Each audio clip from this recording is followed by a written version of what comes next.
Magandang araw po sa inyo, Sir Blair. Ganon din po sa inyong mga tagapakinig at taga-suporta sa inyong YouTube channel. Ako nga po pala, si Fredo. 20 taong gulang na po ako, taga Lucena. Gusto ko lamang pong ibahagi sa inyo ang aming naging karanasan ng aking mga kaibigan noong kami ay nag-ride at nag-hiking sa isang bundok sa Kapalonga.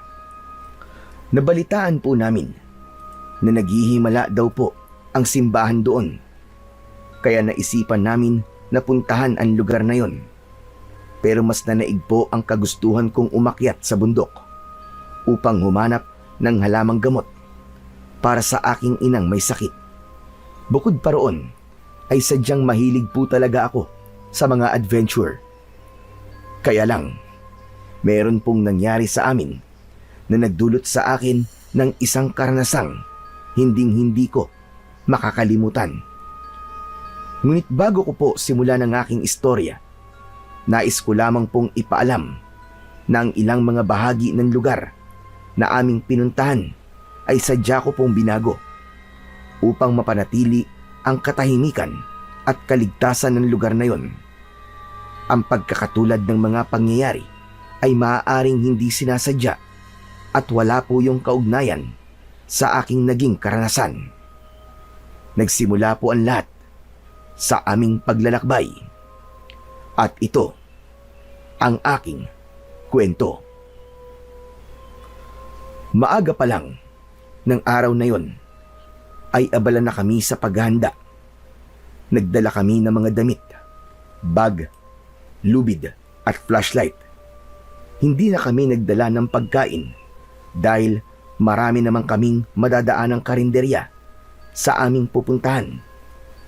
Ayos naman ang naging biyahe namin sakay ng aming motor. 4 kaming magkakasama at si Esther ang nangunguna sa amin dahil ayon sa kanya ay taga roon siya. Nagbago ang aming pakiramdam nang sumapit na kami sa malaking kuweba. Tama pa bang dinadaanan natin? Di ba? Ito naman na nakalagay sa mapa natin. Pasensya na talaga kayo Hindi ko masyadong kabisado ang lugar. Umaasa lang din ako sa mapa na ibinigay ng matandang na pagtanungan natin. Ano ba? Tama lang nga yung kakahingi mo ng pasensya. Hindi naman tayo maliligaw dahil may mapa tayo eh. Kaya lang naman kayo nagkakaganyan ay dahil nakakatakot ang itsura ng kuweba. Tama si Roland. Wala nang atrasan to at wala nang sisiyan.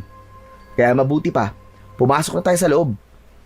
Pasensya na talaga kayo guys. Ang tungkol lang sa kuwebang to ang nalalaman ko eh. Ayos na yun. Sige, tara na. Pumasok na tayo. Pagpasok namin sa loob ng kuweba, ay natuwa na ako sa itsura ng pader nito. Nawala ang kaba na nararamdaman ko.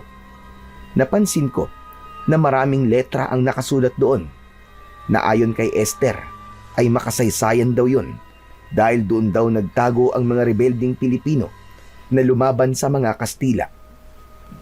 Dahil sa kanyang mga istorya, mas lalo akong ginanahan na pasukin ng kuweba at alamin pa ang ibang kasaysayan na nangyari sa lugar na yon.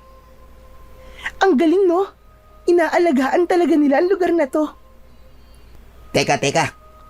May kasabihan kami sa lugar namin na kapag makasaysayan ng kuweba, kailangan magsindi raw ng kandila sa loob nito para sa mga kaluluwa na nakulong sa kuweba. Sus, tumigil ka nga, Roland. Paano ka naman magsisindi ng kandila kung wala ka naman dala, di ba? Hoy, meron akong dala no? Boy Scout yata ako. Sus, nagyabang na naman si Payatot.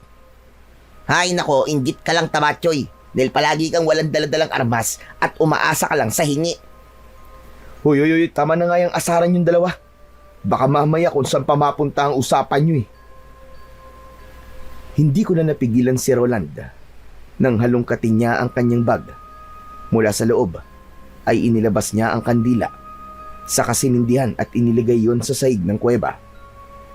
Ako naman ay inabala ko na lang ang aking sarili sa pagtingin-tingin sa paligid. Pagkatapos na maglagay ng kandila si Roland, ay nakita ko na marami pang mga nakaukit na salita sa pader. Pero dahil gusto na naming makarating sa kabila ng kuweba, nagsimula na ulit kaming maglakad-lakad. Habang nasa kalagitnaan kami ng paglalakad, ay biglang nag-alala si Soren. Teka, wala ba talagang ibang daan? Ang dilim naman dito. Hoy, lalaking hipad. May battery ang flashlight mo, di ba? Bakit hindi mo gamitin?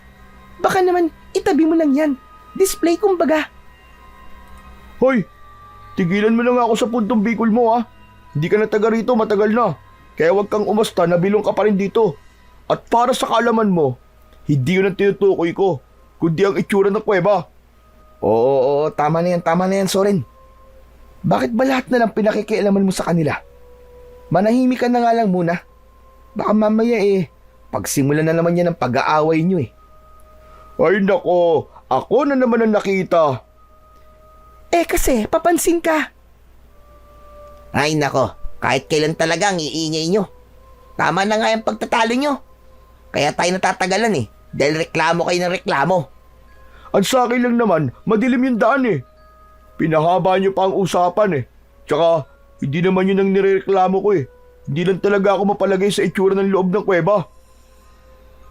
Bakit, natatakot ka ba? Iniisip mo ba na kagaya to sa mga napapanood mo tungkol sa masasamang nilalang? Ay nako, Soren. Habang maaga pa, tigil-tigilan mo na yan. Mas lalo ka lang matatakot Hindi ako nag-iisip ng ganung bagay. At sa akin lang naman, baka pwede lang naman nating ikutan. Wala ba talagang ibang daan? Pero, hindi na tayo pwedeng bumalik May paniniwala kasi ang matatanda na kapag pumasok ka na sa sagradong kuweba, hindi ka na maaaring bumalik. Kasi humihigop raw yun ng masasamang enerhiya na sasama sa'yo hanggang sa pag-uwi. Roland, pwede ba?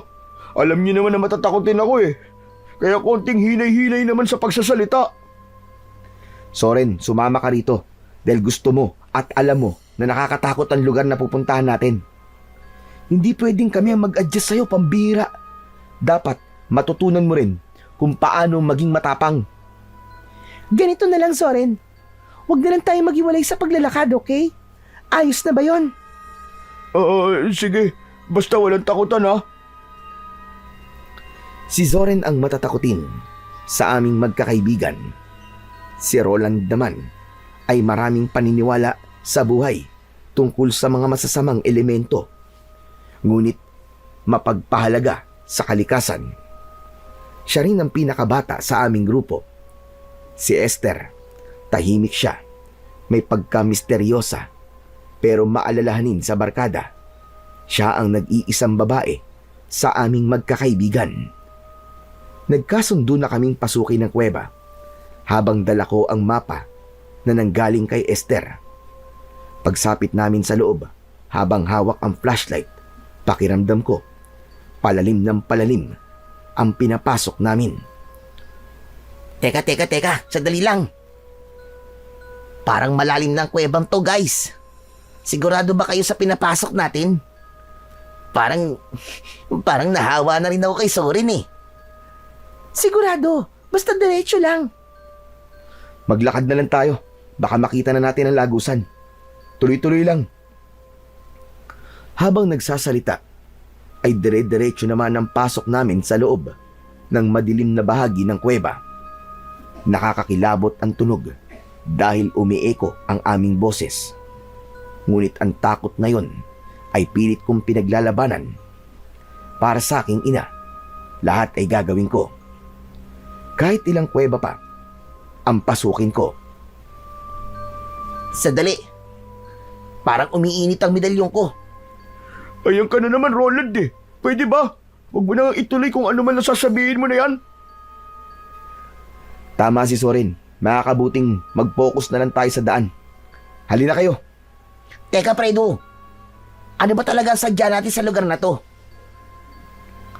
Natigilan ako sa tanong ni Roland.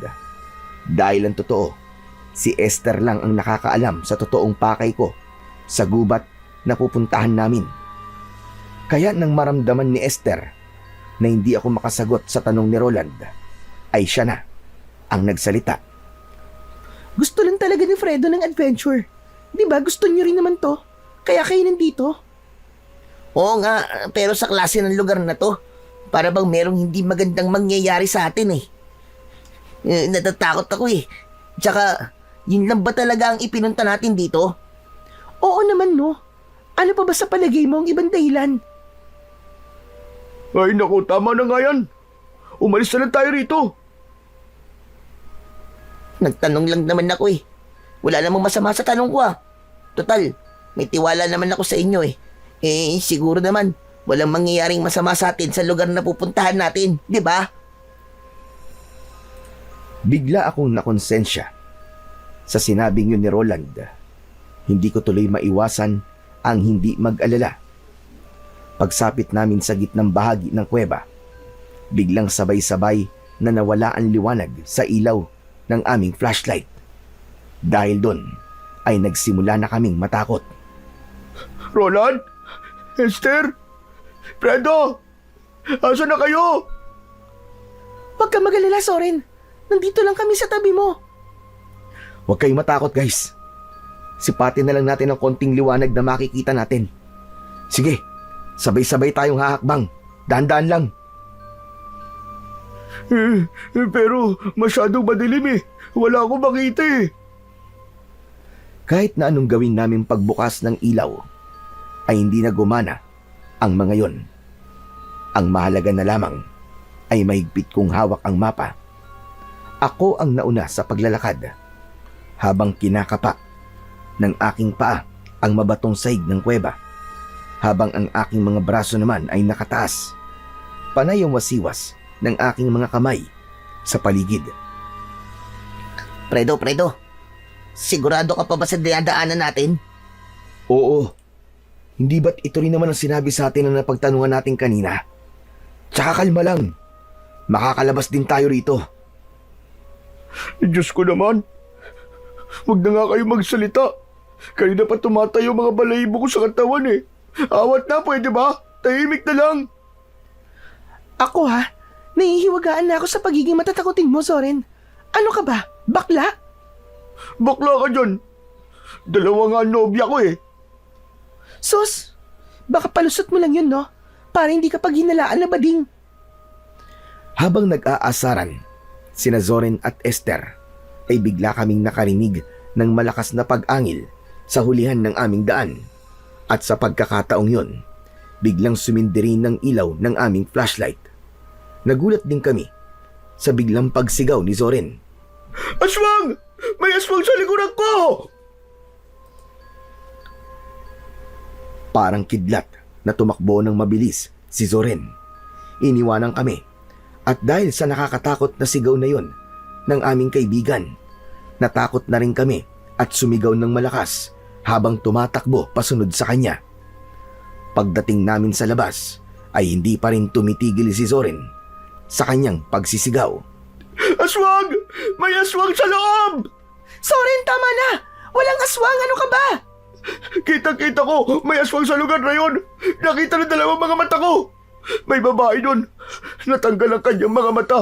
Maniwala kayo. Nakita ko talaga. Zoren, huminahon ka nga muna. Walang aswang, ano ka ba? Walang aswang sa lugar na to. Makinig kayo. Totoo nakita ko. Isa siyang kampo ng kadiliman. Dahil bukod sa kanyang naaagnas na muka, may dalawa rin siyang sungay na kasing haba ng sungay ng kalabaw. Soren, pwede ba? Tama na. Tinatakot mo lang ang sarili mo eh. Esther, Fredo, maniwala kayo sa akin oh. Mayroon talaga ako nakita. Hindi ako maaaring magkamali. Nasa likod ko siya kanina. At tinawakan niya ang braso ko. Tumahimik ka nga muna. Tama na yan. Pagmasdan niyo ang lugar na to. Tignan niyo ang labas ng kuweba. Saka lang namin naalala na nasa labas na kami ng kuweba. Sabay-sabay namin tinignan ang lugar at tumambad sa aming paningin ang halos pare-parehong sukat ng matataas na puno ng kahoy. Payat na may mga orkidyas na nakadikit sa bawat balat. Madilim rin ang bahagi ng lugar na yun. Ngunit ang mas nakakatakot sa lugar ay ang larawan na nakaukit sa pader ng kuweba. Isang nilalang na ulo ng kalabaw, pero tao ang muka. Nagkatinginan kami ni Esther dahil tugmayon sa itsura na sinasabi sa amin ni Zorin. Si Esther ang bumasag ng aming katahimikan. Ah, alam ko na. Kaya ka nagsasabing may aswang, baka nakita mo lang ang mga larawan na yan. Panakot lang yan sa daga, no? Para hindi nila sirain ang alay ng mga tao na pumupunta sa kweban to. Tsaka, hindi yan totoong aswang. Iginuhit lang yan talaga sa pader. Hindi kayo naniniwala sa akin? Sige nga, hindi niyo man narinig ang angel kanina? Siya yun, ang aswang na nasa likuran ko kanina, siya ang umangil. Parang gusto ko na rin maniwala kay Zoren. Pero wala naman talaga akong nakita na nilalang sa likod niya kanina. Kaya hindi ko na napigilan ang hindi magtanong kay Esther. Bilang pagpapanatag ng loob naming lahat. Teka, ano bang klaseng lugar to, Esther? Bakit dito tayo napunta? Eh di ba ang sabi ng matanda, ilog ang kabila ng kuweba? Oo nga, pero bakit kakahuyan na nandito? Malayo sa itsura ng mapa. Sinasabi ko sa inyo, may mali talaga sa lugar na to. Pwede ba tumahimik ka muna, Soren? Pati ako naguguluhan na rin sa'yo eh. Paano kung tatahimik, Fredo? Sige nga. Ikaw ang nagdala sa amin dito, di ba? Kayong dalawa ni Esther na nagplano nito. Tama na nga, Soren. Huwag muna tayo mag-isip ng kung ano-ano sa lugar na to. Aaminin ko na hindi ko rin alam kung bakit nagkaganito ang lugar na to. Kung ganun, posibleng nagkamali tayo ng lugar na napuntahan. Paano naman ang mapa na to, di ba? Dito lang tayo nagkamali sa lagusan ng kuweba eh. Pero ang lahat ng dinaanan natin bago makarating dito ay tama sa lokasyon nakalagay sa mapa. Baka naman nagkamali tayo ng daan, tol. Isa pa, nabura na ang ibang mga detalye sa mapa, di ba? Kaya hindi pa rin tayo nakasigurado kung tama itong binabagtas natin. Nang mga sandaling yon, ay bumundol na ang kaba sa aking dibdib. Lalo pa at wala kaming ibang nakitang daan. Panay puno ang nakaharang sa aming harapan. Kung ganun bumalik na lang kaya tayo. Hindi nga pwede yung ganun. Anong hindi pwede? Natatakot na ako sa lugar na to eh. Tsaka guys, ano ba? Hindi ba't sinabi ko sa inyo kanina? Meron talaga akong nakitang babae. Sinundan niya pa nga ako eh. Bakit ba ayaw niyo maniwala sa akin? Dahil hindi ka panipaniwala. Matatakutin ka eh. Baka ilusyon mo lang ang nakita mo kanina. Namamalikmata ka lang, Soren. Kaya sana tigilan mo na yan. Huwag ka nang dumagdag, please.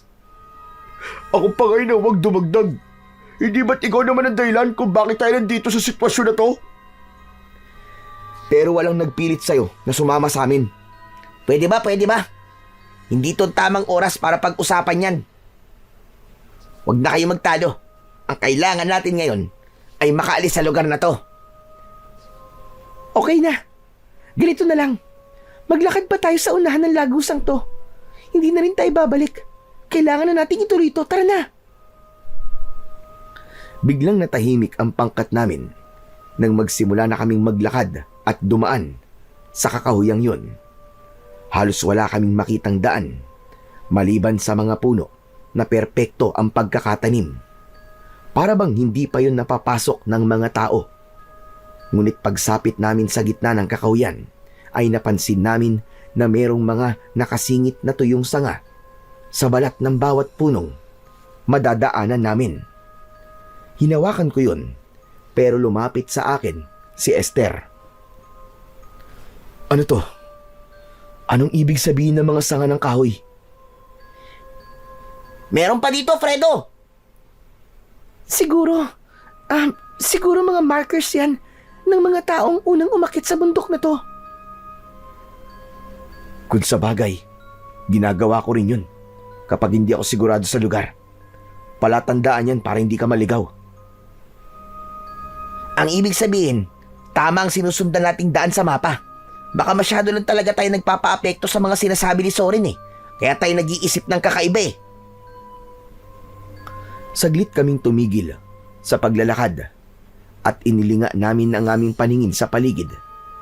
Sinubukan ko na baka meron akong makitang halamang gamot na makapagpapagaling sa sakit ni nanay.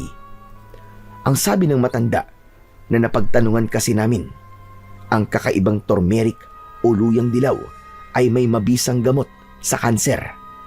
Ngunit ang turmeric na hinahanap namin ay kadalasan na tumutubo sa gitna ng kagubatan. Tuloy lang tayo guys. Nandito na rin naman tayo eh. Wala nang atrasan to. Hindi ba't ganito naman talaga ang adventure? Naunang naglakad si Esther. Kasunod, ang dalawa na panay ang hampas ng kahoy sa mga halaman na nadadaanan namin. Samantalang ako naman ay pinagmasdang mabuti ang bawat palatandaan na nakikita ko sa katawan ng bawat puno. Saka ako sumunod sa kanila habang panay ang linga sa paligid. Teka, sandali lang. Kung marker ng mga hiker ang mga nasa sanga na yan, bakit halos lahat ng puno ay merong marker? Oo nga no. Mukhang hindi marker ang mga yan, Esther. Lumapit si Esther sa mga puno at nag-aalalang napatingin sa aming tatlo. Pasensya na kayo. Hindi rin ako sigurado sa nakikita natin eh. Ano? Ang ibig mo sabihin hindi ka na sigurado sa daan natin? Oo eh. Pasensya na. Lintik na! Yan ang nga ba ang sinasabi ko eh! Bakit hindi mo naman kagad sinabi? Teka. Hindi ba't nanggaling na tayo rito kanina? Kaya nakita na naman natin ang mga palatandaan na yan. Saka lamang namin napansin na tama nga ang sinabi ni Roland. Kaya bumalot na ang takot sa aming dibdib. Esther, paano mo ipapaliwanag to? Hindi na tayo sigurado sa lugar na to. Hindi na nga natin makita ang daan pabalik sa kuweba eh. Diyos ko naman, paulit-ulit kayo. Di ba ang sabi ko? Hindi na ako sigurado sa daan na to. Ang kulit nyo naman eh. Natatakot na rin ako, guys. Tsaka, wag na kayong magalit sa akin. Kasama nyo naman ako maliligaw, di ba? Hindi ko alam kung magagalit ba ako o maiinis sa katwiran na yon ni Esther. Pero kahit na anong sabihin namin at gawin, ako pa rin ang may kasalanan dahil ako ang totoong dahilan kung bakit kami nalagay sa sitwasyon na yon. Sandali. Anak ng putya, yung medalyon ko nawawala. Tulungan niyo ako, guys. Hanapin natin yung medalyon ko. Pabayaan mo na medalyon mo, Roland.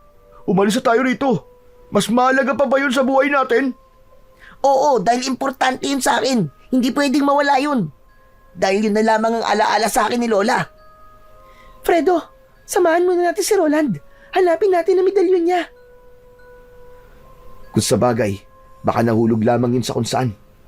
Kung marami tayong maghahanap sa medalyon, mabilis natin yung makikita. Kailangan mahanap natin yun dahil malaki ang maitutulong nun sa paglalakbay natin. Lalo na ngayon na nasa kakaibang lugar tayo. Agad kaming bumalik sa lugar na dinaanan namin kanina. Habang nakatungo kami sa lupa, maya-maya pa ay nakita rin ni Roland ang kanyang medalyon. Heto na guys, nakita ko na! Salamat naman at hindi tuluyang nawala. Lumapit kami sa kanya at nakita namin na naputol ang tali nun. Kaya lang, bigla kaming natigilang lahat nang marinig namin ang huni ng mga langaw sa hindi kalayuan ng aming kinatatayuan. Sinundan namin ng tingin ang pinagkakaguluhan ng mga langaw. Ganun na lamang ang sigaw naming magkakaibigan nang makita namin ang isang naaagnas na bangkay ng tao. Halos wala nang natirang laman na bumabalot sa bungo nito. Nakanganga ang bibig nito. Wasak ang tiyan at may lumalabas na mga uod. Diyos ko! May patay! May patay! Takbo na! Sandali! Hintayin niyo ako! Hoy! Dahil sa nakita namin, wala na kaming pakialam kahit saan pa kami makarating. Halos banggain naming lahat ang mga halaman na nakaharang sa daraanan namin. Hanggang sa makarating kami sa gilid ng kalsada. Makipot at mabato ang daan na yon. Kahit papano ay nakahinga kami ng maluwag. Kalsada na to, guys. May kalsada na rito. Ibig sabihin, may labasan na to. Makakauwi na tayo. Anong lugar kaya to? Teka, parang wala namang mga bahay na nakatayo rito ah. Sandali! Tignan nyo guys! May nakasulat sa kahoy! Ayun oh! Binasan ni Roland ang nakasulat sa signboard na gawa sa tabla, habang kaming lahat ay doon na rin nakatingin. Sitio Maligaya. Pambihirang pangalan naman yan, oo. Anong maligaya ba ang pinagsasasabi ng signboard na yan? Nakakatakot nga ang lugar na to eh. Hindi ko rin alam ang lugar na to. Teka! Ayun oh! May bahay sa banda ron! Halina kayo, magtanong tayo doon. Teka. Karinderya yan ah. Ang lupit naman ng lugar na to. Karinderya? Sa gilid ng kalsada na walang nakatirang tao. Ano ka ba naman, Zorin? Baka karinderya yan para sa mga sasakyan dumaraan dito. Magpasalamat na lang tayo dahil kahit papano may mapagtatanungan tayo. Magpasalamat? Magpasalamat saan? Na nakakita tayo ng naagdas na bangkay? Anak ng tutya ko. Baka nga sila pa ang pumatay sa taong yun eh. Huwag na lang tayong tumuloy dyan, Fredo. Huwag na tayong lumapit sa kanila. O sige, pero pupunta pa rin tayo. Pero saka na tayo magtatanong. Ginutom kasi ako eh. Wala nang nagawa ang mga kasama ko dahil nakaramdam na rin pala sila ng gutom. Pansamantala ay nawala ang takot namin habang nilalapitan namin ang karinderya. Nasa liblib na lugar ito at merong mga puno sa paligid. Maayos naman ang itsura. Mukhang malinis naman. Kaya lang, napaisip kami kung kakain ba kami roon dahil naalala namin ang nakita naming katawan ng tao. Mukhang okay naman ang pagkain ah. Saka, gutom na talaga ako eh. Talo-talo na to. Ano sa palagay nyo? Ako rin. Bigla akong nagutom nang maamoy ko ang singaw ng pagkain. Kayo na lang sigurong kumain, guys. Inaayos ko pa tong medalyon ko eh. Dahil naputol yung tali. Kakain na rin ako. Mukhang masarap eh. Huwag na muna tayo mag-isip ng kung ano-ano ha. Ang mahalaga, malagyan ng tiyan natin ng pagkain para makapag-isip tayo ng maayos. Pagdating namin sa tapat ng karinderya, naupo kami sa harap ng lamesa. Pagkatapos ay pinagmasdan ko ang mga pagkain. Hindi ko naman maipaliwanag ang aking nararamdaman. Para bang may kakaiba sa lugar na yon. Pero dahil kumakalam na talaga ang aking sikmura, ay naghintay kami sa paglabas ng bantay roon. Maya-maya pa ay lumabas ang mag-asawa. Nakangiti sila at mukha namang mabait. Tinanong kami kung ano ang ulam na bibilihin namin. Pero si Zorin ay hindi naiwasang hindi mag-alala sa mga pagkain. Fredo, wag na nga lang kaya tayong kumain. Parang kakaibang lugar na to eh. Mukha namang masarap ang niluto nila pero hindi naman natin alam kung anong klaseng karne ang nakahain. Pero si Esther ay nagtuturo na sa mga ulam na naroon. Nagbigay rin ng pagkain ang mag-asawa at inilapag ang plato nito sa ibabaw ng lamesa. Sabay subo sa pagkain. Napalunok kami ng laway dahil mukhang sarap na sarap si Esther sa kanyang kinakain.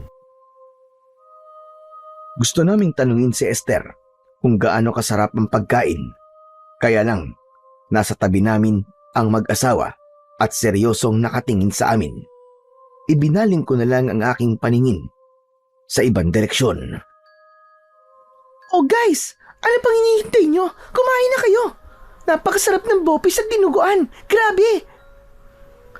Nang sabihin yun sa amin ni Esther, mas lalo kong nakaramdam ng gutom. Habang nakatingin kami sa pagkain ng dalaga, dahil sa sobrang sarap ng lasa, kinamay ni Esther ang pagkain. Inalok kami nito, ngunit sunod-sunod ang aming pag-iling. Kalalaki niyong tao nga arte niyo. Akala ko ba'y nagugutom kayo? Oh, bakit nakaupo lang kayo riyan? Sayang ho, hindi niyo matitikman ng pagkain to kung gaano kasarap. Muli akong tumingin sa mukha ng mag-asawa. Sa pagkakataong yun, hindi na sila nakangiti. Matatalim ang kanilang tingin na para bang sinusuri kami. Lalo na nang gumawi ang kanilang paningin sa kinauupuan ni Roland. Naabala pa rin sa pag-aayos ng nasira niyang medalyon. At dahil doon, hindi ko na napigilan ang hindi magtanong tungkol sa pagkain. Masarap naman po sana ang pagkain ng karne. Kaya lang wala po bang gulay? Panay karne po kasi ang nakalabas eh. Hindi sumagot ang mag-asawa. Nanatili lamang silang nakatayo na para bang may iniisip. Muli kong tinignan si Esther at halos maubos na niya ang pagkain. At kahit gutom ako ng mga oras na yon, ay napilitan na rin akong tumayo at hindi na kumain. Ang daya niyo naman. Ako lang ang kumain. Bahala nga kayo. Sige kayo, malayo pa lalakbayin natin. Baka magutom kayo sa daan. Alalahanin niyo na kailangan natin hanapin ang motor niyo para may magamit tayo sa pag-uwi. Magbayad ka na lang, Esther. Aalis na tayo rito. Hindi na maganda ang pakiramdam ko sa lugar na to eh. Ale, may iba po bang daan sa lugar na to? Tsaka, anong lugar po ba tong tinutumbok ng kalsada na to? Nagkibit balikat ang mag-asawa sa tanong na yon ni Zoren. Hindi pa rin sila nagsasalita ni hindi tumingin sa amin ng diretsyo. Maliban kanina, wala na akong narinig na ibang salita mula sa bibig nila. Pero nahuhuli ko sila na nagkakatinginan sa kamuling titingin sa babaeng kasama namin. Bigla tuloy akong nag-alala at sinuri si Esther. Naisip ko na baka merong bagay na inilagay ang mag-asawa sa pagkain ng kaibigan ko. Maya-maya pa ay ako na ang nagtanong sa mga ito. Saan po ba kami maaaring dumaan? Palabas po sa lugar na to. Itinuro ng mag-asawa ang daan sa dulo ng kalsada. Kaya nang matapos sa pagbayad si Esther, ay agad na kaming umalis sa lugar na yon. Binaybay namin ang kalsada, ngunit pagkalipas ng kalahating oras na paglalakad, ay napansin namin na putol na ang kalsadang yon. Muling bumungad sa amin ang kakawyan. At sa pagkakataong yon, pakiramdam ko, niloko kami ng mag-asawa sa karinderya. Anak naman ng putya Wala nang katapusang kakawyan to Ito ba talaga ang labasan ng lugar na to? Parang panibagong panganib na naman ang haharapin natin sa lugar na to Baka naman, dyan talaga ang daan. Malay mo naman na nagsasabi ng totoo mag-asawa na yun. Mukhang ayos naman silang kausap eh. Wala namang masama kung tutuloy tayo, di ba? Tara na, kailangan natin tawirin ang kakawiyang yan. Nakakapagod na kung babalik pa tayo. Sigurado ka ba, Esther? Hindi ako sigurado, pero gusto kong subukan para makaalis na tayo sa lugar na to. Teka. Bumalik na lang kaya tayo. Ano? Seryoso ka ba, Roland? Hindi na. Kailangan natin sumugal sa daan na to. Mas mahihirapan tayo kapag inabutan tayo ng pagdilim sa daan. Hindi na kami nakatutol sa gusto ni Esther dahil nauna na siyang maglakad papasok sa loob ng kakawyan. Muli kaming pumasok sa gubat habang malakas ang kaba sa aking dibdib. Habang naglalakad kami, ay biglang bumuhos ang malakas na ulan. Dahil doon ay nahirapan kaming makita ang daan kung saan-saan kami nagsususuot ng walang tiyak na pupuntahan. Lagot na! Nabasa na ang mga bag natin! Maghanap na lang tayo ng pwede nating masilungan. Inilinga namin ng paningin sa paligid, ngunit wala kaming nakita roon na pwede naming masilungan. Mas lalong lumakas ang ulan, kaya nahirapan kaming pasukin ang kakahuyan. Bukod pa roon, ay madulas at maputik pa ang daan. Maglakad pa tayo guys. Baka may makita tayong bahay sa lugar na to na pwede nating hingan ng tulong. Wala kaming imikan na sinuong namin ang malakas na ulan. Nagpatuloy kami sa paglalakad hanggang sa makarating kami sa kinaroroonan ng malaking bato. Habang tumatagal ay mas lalo naming nararamdaman ang takot. Aray! Aray, aray! Ang talampakan ko! Ang sakit! Oh, napano ka, Roland? Ano nangyari sa'yo? Natinik ako. Naku po, dumugo yata. Bakit kasi dito pa tayo nagpunta eh? Mukhang mas lalo tayong mahihirapan sa daan na to eh. Ayan ka na naman sa pagsisimula ng pagtatalunan natin eh. Magdahan-dahan ka na lang kasi sa paglalakad. Eh di ba? Plano niyo naman to. Ang hirap kasi sa inyo eh. Hindi niyo iniisip kung ano ang mangyayari. Basta sugod lang kayo na sugod. Pasensya na. Ako talaga may kasalanan. Huwag mo nang sisihin si Esther, Roland. Huwag kayong mag-alala. Makakauwi rin tayo ng ligtas. Kaya wag na kayong magsisiyan. Kailangan lang natin makalabas dito. Aba, dapat lang. Gusto ko pang mabuhay, no? May pamilya pa ako naghihintay sa akin. Sasagot pa sana ako kay Soren nang mahagip ng paningin ko ang isang malaking aso na nakatayo sa unahan ng aming daan. Kahit malakas ang ulan, ay baliwala sa aso ang pagtama ng tubig sa katawan nito. Bigla akong natigilan dahil ngumisi yun na para bang may tumutulo pa na malapot na laway sa bibig nito. Kasunod ng pag-angil habang humahakbang papalapit sa amin. Guys, may aso, humanda kayo. Sa tingin ko asong ligaw yan. Diyos ko, mabangis na hayop yan. Delikado tayo. Baka atakihin niya tayo. Dahil sa sinabi ni Roland, napaatras kami ng hakbang papalayo sa aso. Umangil ang hayop habang nakatingin sa amin. Kasunod, nang mataas niyang pagtalon papunta sa aming kinaroroonan. Inatake niya kami. Malakas kaming napasigaw. Wala kaming inaksayang oras. Tumakbo kami ng mabilis at hindi pinansin ang malakas na ulan. Kahit nakikita namin na hinahabol kami ng asong gubat, hindi kami naghiwalay. Tinahak namin ang daan, papasok pa sa loob ng kakahuyan. Habang habol namin ang sarili naming hininga.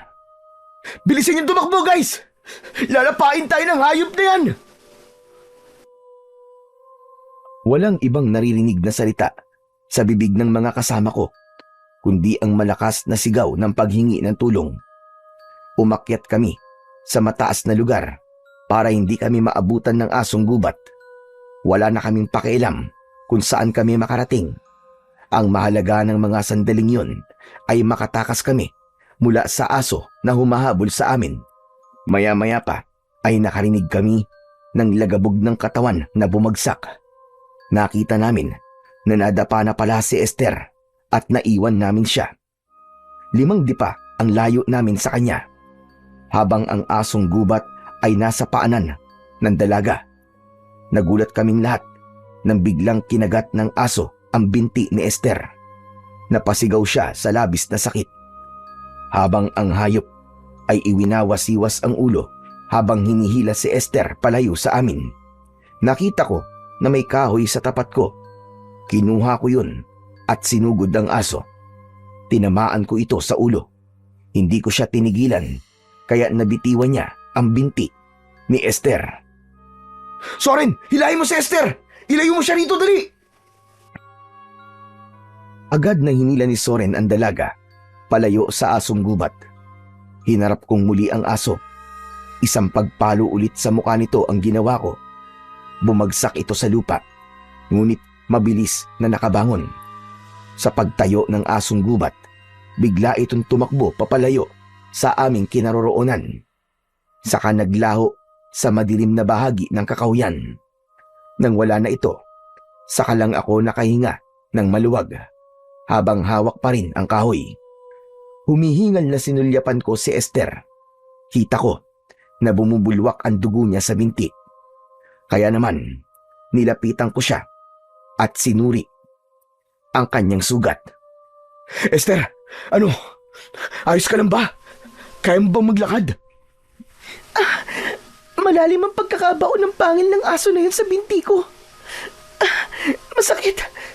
Parang hindi ko kaya maglakad. Teka, sandali. Kailangan matalian ang sugat niya nang mapigilan ang pagdurugo. Sige, punitin mo ang laylayan ng damit mo, saka itali sa kanyang sugat. Kailangan natin makahanap ng tulong. Pero, paano, Fredo? Malakas pa rin ang ulan, oh. At halos nahihirapan tayong makaalis sa lugar na to dahil madulas din ang daan. Ayan, okay na. Natalian ko na sugat mo, Esther. Ang kailangan na lang nating gawin ay maghanap ng masisilungan. Pero, ang sakit pa rin ng binti ko. Hindi ko kayang maglakad. Tiisin mo na muna, Esther. Kailangan na natin makalabas sa lugar na to eh. Aalalayan ka namin, kaya huwag ka mag-alala. Dapat siguro, dumito na lamang muna tayo. Hindi pa tayo ligtas sa lugar na yan. Paano kung bumalik ang asong gubat at sa pagbabalik niya, marami na siyang kasama? Nakakapag-alala. Hindi tayo makakausad dahil may sugat si Esther. Kung sa bagay may punto ka naman, ang hindi ko lang talaga maintindihan kung bakit ganun ang kilos ng asong yun. Parang hindi siya normal. Hindi kaya ang asong yun ang pumatay sa bangkay na nakita natin kanina? Siguro, dahil talaga namang kumakain ng tao ang ganong klaseng hayop eh. Kaya kailangan natin mag-isip kung paano tayo makakaalis sa buwisit na lugar na to. Ang totoo, pahamak talaga mag-asawang yun sa karinderye. Parang pinaglalaruan tayo eh. Sige na, tama na. Huwag na nating isipin na nakaraan. Doon, sa likod ng bato. Masyadong malakas ang ulan. Kaya magpahinga na muna tayo ron. Tama si Fredo. Magpahinga na muna tayo. Masyado talaga masakit ang sugat ko sa binti. Isang malalim na buntong hininga ang pinakawalan ko bago ko ibinaba ang aking bag. Pagkatapos ay nagpahinga kami at sumandal sa likod ng bato. Dahil sa malagong daon ng puno sa tapat ng aming kinatatayuan, ay nabawasan nun ng pagtama ng ulan sa katawan namin. Saka ko lang naramdaman ang pagod. Pagkalipas ng ilang minuto, sa wakas ay tumigil rin ang ulan. Ayos. Tumigil ng ulan. Pwede na ulit tayo maglakad. Sus! Ngayon pa? Gabi na. Madilim ng paligid. Mahihirapan tayo maglakad dito. Kailangan din natin tipidin ang batin ng flashlight natin. Mas mahihirapan tayo kapag wala yun. Dito na lang tayo magpaabot ng umaga. Sinasabi mo bang dito tayo magpapalipas ng gabi? Kung ganun magtitiis tayo ng lamig. Ano pa nga ba? May pagpipilian pa ba tayo? Tama si Soren, Fredo. Sa tingin ko, mahihirapan tayo maglakad kung madilim.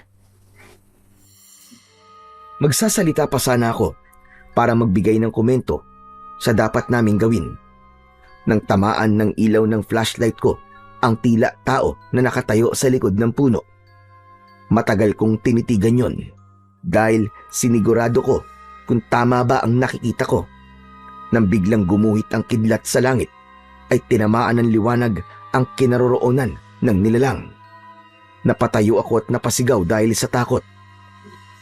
Nag-alala naman at napatayo na rin ang mga kasama ko at tumingin sa gawi ng tinutukan ng flashlight ko. May babae sa bahaging yun. Tara na. Umalis na tayo rito. Bilisan nyo. Hindi tayo nag-iisa sa lugar na to. Kasunod ng pagmamadali kong umalis, ay sumigaw na rin si Soren. Takot na takot siya habang natataranta na dinadampot ang mga gamit. Nandito siya. Nakasunod siya sa atin. Yung babae sa kuweba, maniwala kayo. Nasa paligid lang natin siya. Ano ba kayo? Huminahon nga muna kayo. Wala naman akong nakikita eh. Bakit ba kayo nagkakaganyan? Nakita ko, Esther. Kaya tara na. Umalis na tayo rito. Totoo ang sinasabi ni Soren. May nakasunod sa atin. Halos buhatin namin si Esther. makaalis lang sa lugar na yon. Sumasabay pa sa amin ang malakas na pagguwit ng kidlat, pati na ang pagdagundong ng kulog sa paligid. Nanginginig kami sa takot, habang si Roland naman, tahimik siyang nakasunod sa amin habang hawak niya ang medalyon. Panay ang linga niya sa amin at sa paligid. Umaasa kami sa liwanag ng aming flashlight. Nang mga oras na yon ay nagsisimula na akong magsisi, lalo na nang makita ang paghihirap ng aking mga kaibigan. Ipinagdasal ko sa Panginoong Diyos na sana ay hindi niya kami pabayaan habang tinatahak namin ang daan at nakaalalay kami kay Esther. Narinig namin ang kaluskos sa paligid, pati na ang pag-angil ng hindi nakikitang nilalang. Halos mabingi kami sa tibok ng aming puso. Maya-maya pa, nagsalita si Roland. Baka sa mukha niya ang takot. Umiinit ang suot ko medalyon. May mga nilalang na nakasunod sa atin. Hindi lang siya nag-iisa. Kailangan natin bilisan, guys. Maghanap tayo ng kahoy na maaari nating gamitin laban sa kanila. Bilisan na natin ang paglalakad, Esther. Tiisin mo muna ang sakit. Hindi tayo maaaring manatili rito.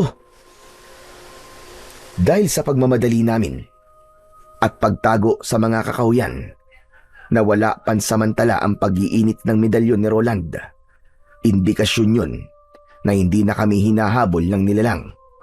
Kaya nang humantong kami sa isang bahagi ng gubat na merong malawak na damuhan, naisip namin na magpahinga. Ngunit kapansin-pansin na mas marami ang marker na nakadikit sa katawan ng mga puno. Saglit kaming natigilan nang makita ang mataas na puno ng balete. Nakakakilabot ang itsura nito dahil sa mga ugat nito na parabang naging tirahan ng mababangis na hayop. Pero dahil sa kalagayan namin, wala na kaming ibang pagpipilian, kundi ang umasa sa lugar na yon. Mas mapapadali kasi ang pagkilos namin dahil malinis doon. Bukod pa roon, kapag umulan ay hindi kami basta mababasa. Ibinaba namin ang aming bag, saka nagpalinga-linga sa paligid. Okay na, guys. Ligtas tayo sa lugar na to. Siguro naman, wala na nakasunod sa atin dito. Esther, gusto kong magtapat ka sa amin ng totoo. Ano ba talaga klaseng lugar to, ha? Bakit maraming mga aswang ang nagkalat sa paligid? Walang aswang o masamang elemento sa lugar na to. Nagtataka nga ako sa inyo eh. Kung bakit kayo lang nakakakita sa sinasabi niyong aswang o kaya naman ay nilalang. Oo, aaminin ko. Wala talaga akong alam sa lugar na to. Pero wala rin namang napapabalitang may aswang sa lugar na to. Pero paano may papaliwanag ang aswang kanina, ha? At yung aso na umatake sa'yo? Wala nga akong nakitang aswang kanina. Bakit ba ang kulit niyo? At yung tungkol naman sa asong gubat na yun, normal lang yun na may ganong klaseng hayop sa gubat. Huwag niyo nga bigyan ng dahilan ng mga nangyayari. Lahat ng masasamang elemento ay nandito, Esther. Ang medalyon ko. Kailanman, hindi pa to nagkamali. Bukod tanging ikaw lang ang hindi naniniwalang may aswang sa lugar na to. Kahit ilang beses na siya nagpaparamdam kanina. Nasaan nga? Nasaan nga ang sinasabi niyong aswang? Wala naman, di ba? Kung may aswang, di sana umatake na siya kanina. Kaya lang naman ako nanahimik sa mga pinagsasabi niyo dahil masakit na masakit ang binti ko. Kung ayaw mo sa amin maniwala, ikaw ang bahala. Roland, sa lugar ba na to, nararamdaman mo pa rin ang presensya ng aswang? Hindi na. Wala nang pag-iinit sa aking medalyon. Ngunit ang nakita natin na babae kanina, hindi ko alam kung anong uri siya ng elemento. Kaya hindi rin ako sigurado kung aswang ba siya o engkanto. Kung wala na, dito na tayo magpahinga. Napapagod na rin ako. Tsaka kung pwede, huwag na natin pag-usapan yon. Inilabas ko sa aking bag ang 2 tent. Pagkatapos namin na maikabit ang tent, ay nagpahinga na kami sa loob habang nakikiramdam sa paligid. Kinabukasan ay nagising kami sa isang malakas na sigaw ni Roland. Fredo! Fredo, bilisan nyo! Dali! Tingnan nyo! Halos magkakasabay kami na lumabas ng tent at tumambad sa aming paningin ang mga pugot na ulo ng mga tao na nakita naming nakatusok sa matutulis na kawayan. Hinilabutan kami ng gusto at bumundol ang kaba sa aming mga dibdib. Diyos ko! Ano to? Anak ng putya! Anong klaseng lugar to? Fredo, ayoko sanang takutin kayo pero sa tingin ko, isa itong sementeryo. At ganyan silang maglibing ng mga taong namatay rito. Kung mga ulo lang yan, saan nila dinadala ang katawan nila? Diyos ko! Nag-aalala na ako. Hindi ba't dapat alam mo to, Esther? Bakit wala kang sinabi sa amin tungkol dito, ha? Dahil hindi ko nga alam na may ganyan dito. Hindi niyo pa nga nasisigurado kung sementeryo nga to o hindi eh. Naniniwala kayo agad kay Roland eh. Hindi ako maaaring magkamali, Esther. Dati nang may naikwento sa akin ng lola ko. Tungkol sa kakaibang mga tao na naninirahan sa kagubatan. Hindi ko lang siya pinansin noon dahil katulad niyo. Hindi rin ako sa kanya naniniwala dati. Kung sementeryo nga to, sino ang mga yan? Katulad din kaya natin sila na umakyat sa gubat na to? Teka. Hindi kaya mga nakita natin kagabi na inakala nating aswang ay katulad lang din ng mga pugot na ulo na yan na basta na lang itinusok? Mahirap mag-isip at maginala sa bawat nakikita natin. Pero hanggat hindi tayo sigurado, hindi tayo maaaring maniwala na may aswang sa lugar na to. Baka naman, kagagawan lang yan ng mga tao sa isang tribo na merong ibang paniniwala. Anak naman ng putya, oo. Hindi yan basta biro lang o gawain ng mga tribo. Kahit papaano, may pagpapahalaga sila sa mga namatay. Maliban na lang kung pinatay talaga sila dahil nagkaroon sila ng kasalanan at pinarusahan lamang sila ng kamatayan. Diyan pwede pa. Baka paniwalaan ko pa. Puro kayo hinala. Hindi hinala, Esther. Sapagkat ang lugar na to, nasisigurado kong kakaiba sa lahat ng ating mga napuntahan. Sana nga nagkamali lang ako. Pero kahit na kailan, walang matinong tao ang gagawa ng ganyan. Tama si Roland, Esther. Parang nagsasagawa ang mga nilalang na nakatira rito ng isang ritual. Hanggat hindi tayo sigurado, kailangan pa rin nating mag-ingat. Teka, mag-uusap na lang ba tayo rito o aalis? Tara na, umalis na tayo sa lugar na to. Fredo, umuwi na lang kasi tayo. Paano nga tayo uuwi, Soren? Anak ng putya naman Hindi na nga natin mahanap ang daan palabas ng kakauyan eh. Ang mabuti pa, mag-empake na tayo ng mga gamit natin at simulan na rin natin maglakad. Sinimulan namin ang pagliligpit sa aming mga gamit. Pagkatapos ay umalis na kami sa lugar na yon. Naunang naglakad si Roland. Ilang minuto ang lumipas ay tumambad sa aming paningin ng isang ilog. Saglit kaming tumigil doon at uminom ng tubig. Nakakailang salok pa lang ako ng tubig ay bigla akong natigilan nang makita ang isang nilalang. Hindi ko maaninag kung babae ba siya o lalaki dahil may balabal siya na itim. Guys, may tao sa una ng ilog. Kanina pa siyang nakatingin sa atin. Lapitan natin siya. Magtanong tayo. Ha? Teka, nasan ba? Wala naman ako nakikita. Lahat kami ay napatingin sa una ng ilog. Ngunit wala na ang nilalang na nakita ko roon. Pero nang muling mabaling ang aking atensyon sa tubig, biglang nagkulay pula ang tubig. Napatayo ako dahil sa gulat. Maging ang mga kaibigan ko ay namutla rin dahil sa takot. Napatingin kami sa unahan ng ilog at wala namang kaming nakitang patay roon. Hinilabutan kami at nandiri dahil nakainom pa naman kami ng tubig sa may ilog na yon. Diyos ko, sariwan dugo to ah. Pambihira, ano ba nangyayari sa atin? Dugo! Dugo nga, Fredo! Tara na, umalis na tayo rito! Parang hinahabol tayo ng kamalasan! Baka may patay doon sa bandang unahan! Hindi na talaga maganda ang kutob ko sa lugar na to. Kaya wag na tayong titigil sa paglalakad. Dire-diretso na. Lumayo na tayo sa ilog.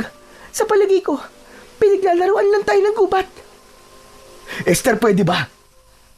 Hindi tayo pinaglalaruan. Totoo na to. Nasa panganib tayo. Ngayon kung di ka pa rin naniniwala, bahala ka na sa buhay mo. Nakaawang ang bibig ni Esther nang sabihin ko yun. Hindi ko na naitago ang inis ko para kay Esther. Dahil kung hindi naman niya kami dinala sa lugar na yon, ay hindi kami mapapahamak. Bakit parang pakiramdam ko ay nagagalit ka na? At sino bang matutuwa? Huwag mo sanang kalimutan kung sino talaga ang nagpresenta ng lugar na to sa akin. Sinisisi mo ba ako? Dahil nakarating tayo rito? Huwag mo rin sanang kalimutan na may kasalanan ka rin dito, Fredo. Kaya wag lang akong sisisihin mo. Pwede ba? Wag na kayo magsisiyan. Pare-pareho naman kayo may kasalanan eh. Nadamay pa nga kami rito, di ba? Wala namang magbabago eh. Kahit magtalo pa kayong dalawa dyan. Saka lang ako natigilan at napasuntok sa halaman na nadaanan namin. Nagsimula ulit kaming maglakad na pilit binabaliwala ang itsura ng lugar. Pagkalipas ng ilang sandali, ay humantong na naman kami sa ilog. Ngunit sa pagkakataong yun, ay natigilan na ako. Hindi na ako sigurado sa lugar na pinupuntahan namin dahil ibinalik lang kami kung saan kami nanggaling kanina. Lintik na. Dito rin tayo nanggaling kanina. Oo nga. Diyos ko, paano na to? Dito na ba tayo mamamatay? Huwag ka magsalita ng ganyan, Soren. Patawarin niyo ako. Fredo, bakit? Hindi ko dapat kayo sinama rito. Hindi ko dapat isinugal ang mga buhay niyo. Umasa lang naman ako na makakakita ako ng gamot na pwede kay nanay. Ano sabi mo? Wala. Fredo, narinig ko. Narinig ko ang dahilan kung bakit tayo nandito. Fredo, anong ibig sabihin nito? Naglihim ka sa amin? Sabihin mo nga sa amin, Fredo. Narinig ko sinabi mo kanina. Kaya ba'y pinagpipilitan mo na pumunta tayo rito? Kahit halos mamatay na tayo lahat dito. Para yan sa gamot ng nanay mo. Para sa nanay mo. Soren, may sakit ang nanay ni Fredo. May taning na ang buhay ng nanay niya. Mas mauuna pa tayo mamatay nito eh. Kung ganon, alam mo rin, Esther. Alam niyong dalawa at nagplano kayo nang hindi namin alam. Soren, Roland, patawarin niyo ako. Hindi ko sinasadya na maglihim sa inyo. Alam nyo, kayong dalawa, makasarili kayo eh. Hindi kayo tunay na mga kaibigan. Tatanggapin ko mga sasabihin niyo. Dahil kasalanan ko naman eh. Ngunit para sa nanay ko, gagawin ko ang lahat. Mahanap lamang ang lunas sa sakit niya. Kung mamamatay siya, mamamatay siya. Kahit na anong gawin mo, hindi mo mapipigilan ang kamatayan niya. Bakit ganun? Bakit kailangan mo pa kaming idamay sa kalokohan mo? Soren, magdahan-dahan ka nga sa pagsasalita mo. Kaibigan natin si Fredo. Bakit mo sinasabi yan sa kanya? Kung kaibigan talaga ang turing niya sa amin, hindi siya magsisinungaling. Roland, pati ba naman ikaw? Ano? Ako na naman ang mali. Sige, sabihin niyo nga sa amin. Kaibigan pa ba namin kayo, ha? Alam niyo, pagkatapos talaga ng mga nangyaring to, maghiwa-hiwalay na tayo. Tapos na ang pagiging magkaibigan natin. Pero wala naman akong magagawa eh. Kung yan ang desisyon niyo. Mali ako at inaamin ko yun. Pero kayo lang naman ang inaasahan kong tutulong sa akin eh. Kaya ko to nagawa. Pero mali eh. Dahil sa umpisa pa lang niloko mo na kami. Lalo-lalo ka na, Esther. Magsama kayong dalawa. Total, palagi naman siyang kinakampihan mo eh. Magkasabwat pa kayo. Wala akong kinakampihan at wala rin akong pinipili. Pareho ko kayong kaibigan, kaya pwede ba tama na ang pagtatalo natin? At simulan na natin na hanapin ang daan. Dahil sa galit, ay naunang naglakad sina Soren at Roland. Iniwan kami ni Esther na dismayado sa mga nangyari. Pero pagdating namin sa gitna ng kakahuyan, bigla kaming natigilan nang makita ang isang hanay ng mga kalalakihan na nakatayo sa unahan ng aming daan. May mga dala silang sibat habang nakangising umaangil na parabang mga gutom. Hindi sila nagsasalita, ngunit tumutulo ang kanilang malapot na laway. Sandali, umiinit na naman ang suot kong medalyon. Hindi sila mga tao. Sila na ang aswang. Sila ang mga nilalang na naramdaman ko kagabi. Diyos ko, anong klaseng nilalang ang mga yan? Takot na napasiksik si Soren kay Roland habang sila ay nasa unahan namin ni Esther. Humakbang sila paatras habang hindi inaalis ang paningin sa mga taong nakatayo sa unahan ng aming daan. At sa isang iglap, biglang nagbago ang anyo ng mga tao. Naging isang nakakatakot na halimaw, nakahawig ng kalabaw. Humaba ang kanilang dila na pilit kaming inaabot. Dahil sa bilis ng pangyayari, wala na akong ibang nagawa kundi ang tumakbo. Takbo! Takbo na! Halos magkakasabay kaming lahat sa pagtakbo, papalayo sa mga nilalang na humahabol sa amin. Lintik na! Wala na bang katapusan to? Doon, sa gawing yun! Doon tayo magpunta! Bilisan nyo! Dahil sa pagmamadali naming makatakas, ay hindi na namin namalayan kung saan nawala si Esther. Nakalimutan ko na hirap pala siyang tumakbo dahil sa sugat niya sa binti. Roland, Soren! Si Esther nawawala! Anak ng putya! Nasa si Esther! Hindi kami makabalik dahil malapit na kaming abutan ng mga aswang na humahabol sa amin. Si Esther! Balikan natin siya! Habang tumatakbo kami, ay biglang nanigas ang aming binti. Hindi namin maigalaw na parabang may malakas na puwersang pumipigil sa aming katawan. Roland! Hindi ko maigalaw ang katawan ko! Tulungan niyo ako! Ako rin, Fredo! Parang may bumabalot na malakas na puwersa sa katawan ko! Nakita ko rin si Soren na hindi na rin nakakaalis sa kinatatayuan. Maya-maya pa ay dumating na ang mga aswang. Pinalibutan nila kami. Nakikiusap kami! Huwag niyo kami sasaktan! Wala kaming ginagawa masama sa inyo! Pakiusap! Imbis na magsalita, ay umangil ang nasa unahan ng hanay. Lumapit siya sa amin at pinahaba ang dila, saka idinikit yun sa aming pisngi. Nanginginig kami sa takot, pero pilit kaming nagpupumiglas. Si Roland ang hindi nila malapitan dahil sa suot niyang medalyon. Pero kaming dalawa ni Soren, pinagkakaguluhan kami ng mga aswang na parabang ngayon lang sila nakakita ng tao. Lumayo ka! Lumayo ka sa akin! Ngunit hindi sila nakinig sa aming mga pakiusap. Isang malakas na suntok ang tumama sa aking tiyan, at kahit gusto kong hawakan ang aking tiyan, ay hindi ko yun magawa. Tama na! Huwag niyo saktan ang mga kaibigan ko! Sino ba kayo? Bakit niyo ba kami ginaganito? Maawa naman kayo! Umalingaw ang hiyawan na parabang mga huni ng kwago. Habang pinagtutulungan kaming bugbugin ng mga ito, ng mga sandaling yon, iniisip ko na yun na ang katapusan namin. Kaya wala na akong nagawa kundi ang humingi ng tawad sa mga kaibigan ko. Patawarin niyo ako! Patawad! Dahil dinala ko kayo rito!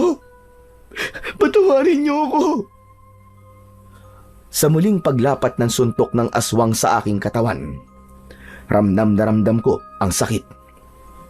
Maya-maya pa ay biglang nagsalita si Roland. Malakas yun na sinabayan ng malakas na ihip ng hangin. Tinatawagan ko ang kapangyarihan ng medalyon! Sumanib ka sa amin upang makawala sa itim na kapangyarihang bumabalot sa aming katawan! Lahat ng biktimang namatay sa gubat na to Tinatawag ko kayo! Itaboy niyo silang lahat! Isang mas malakas na pag-ihip ng hangin ang humampas sa aming katawan. Kasunod ng pagtataboy sa mga aswang. Pilit nila kaming inaabot, ngunit bigo sila na mahawakan kami. Nawala ang malakas na puwersang bumabalot sa aming katawan. Dahil doon, napaluhod kaming tatlo sa lupa. Hindi napigilan ni Soren ang hindi magtaka sa kapangyarihang yun ni Roland. Ano ba talagang klaseng medalyon yan, Roland? Akala ko walang silbi ang bagay na yan. Hindi ko rin nakalain na meron palang ganitong klaseng kapangyarihan ang medalyo ni Lola. Ngayon ko lang ito nasubukan Kahit anong klaseng medalyon pa yan, ang mahalaga, iniligtas niya tayo. Tara na, kailangan nating mahanap si Esther. Ano? Babalik tayo sa lugar na yun para hanapin si Esther? Oo, Soren. Nasa panganib siya. Kailangan natin siyang balikan. Aswangan lahat ng mga nakatira rito. Natitiyak ko na napadpad tayo sa lungga ng mga aswang. Totoo bang sinasabi mo, Roland? Oo, sapagkat ang kapangyarihang bumalot sa atin ay kapangyarihang taglay ng isang malakas na aswang. Maaaring ang mga nilalang na yon ay alagad ng isang malakas na aswang na umaatake gamit ang isang itim na mahika. Diyos ko, makakalabas pa ba tayo rito ng buhay? Tiwala lang sa Diyos. Tiwala lang. Yun ang pinakamalakas na sandata natin laban sa kanila. Ang mabuti pa, iwanan na natin ang mga bag natin at dalhin na lang natin ang mahalagang bagay. May punto ka sa sinabi mo, Roland. Tara na, hanapin na natin si Esther. Iniwan namin ang bag sa gilid ng malaking kahoy.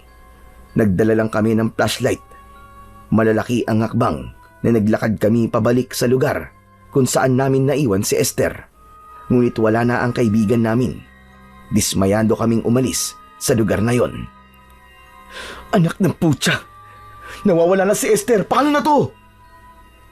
Hindi kaya patay na siya? Huwag ka nga magsalita ng ganyan sa kaibigan natin. Pambira ka naman, Soren, oh. Pero nasan nga siya? Nasan si Esther? Bigla kaming natigilan nang makita ang ilang mga kalalakian na abala sa pag-aasa ng itak. Ang iba nagtutulis ng kahoy. Nag-uusap ang mga ito. Napaatras kami at hindi kagad nakapagsalita. Hindi nila napapansin ang presensya naming tatlo. Sige, tulisan niyo pa mga sibat. Huwag kayong magkakamali.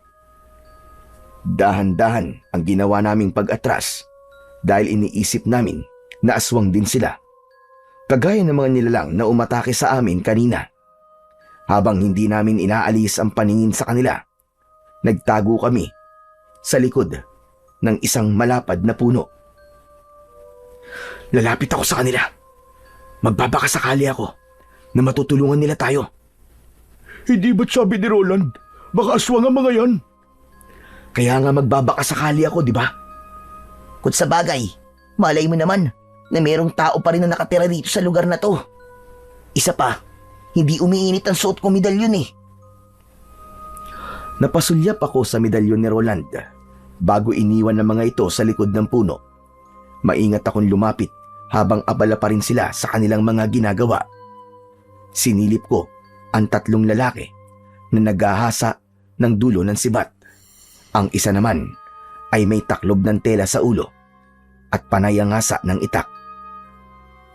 Sa pagbabago ko sana ng pwesto, natapakan ko ang sanga ng puno.